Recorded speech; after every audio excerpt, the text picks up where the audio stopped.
আজকে ছিল রাখি পূর্ণিমা আর এই বছরের রাখি পূর্ণিমাটা কেমন জানি ড্যাম ড্যাম লাগছে। হয়তো রাখি পরার শুভ মুহূর্তটা একটু লেট করে তার কারণেও হতে পারে। তো সকাল সকাল স্নান দান করে আমি আর দিদি রতনদার দোকানে চলে এসেছি রাখি নিতে। এখানে অনেক ধরনের রাখি ছিল, বেশ ভালো ভালো সুন্দর সুন্দরই রাখি ছিল। ও মা, প্যাকেটের রাখিগুলো বেশ সুন্দর। আর এই দিকে দেখো, রাখির জন্য রতনদার দোকানে কত ভিড় হয়েছে। এমনি সময়ও রতনদার দোকানে ভিড় থাকেই। রাখি নিয়ে চলে এসেছি বাড়িতে আর এখন বাজে 1:45 মতো। দিদি এখন রাখি পরাচ্ছে দাদাকে।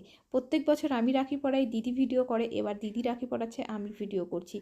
তো দেখো, দিদি রাখি পরানো হয়ে গেল, এরপরে রাখি পরাবো আমি। আমার পরানো হয়ে গেছে, ভিডিও করা হয়নি। এখন গদসোনাকে তার দিদি রাখি পরাচ্ছে। এরপরে গদসোনাকে রাখি পরাবে হচ্ছে আমার মা। তো মা প্রত্যেক বছর কিন্তু গদসোনাকে নিয়ম করে রাখি পরায়। আর দেখো না, এমনভাবে তাকিয়ে আছে যে কিছুই বুঝতে পারে। তাহলে চলো বন্ধুরা, আজকের এই রাখি পূর্ণিমার মিনি ব্লগটা এখানেই শেষ করছি। ভালো থেকো, সুস্থ থেকো, আর হ্যাঁ, যারা নতুন দেখছো সাবস্ক্রাইব করতে একদম ভুলো না। টাটা।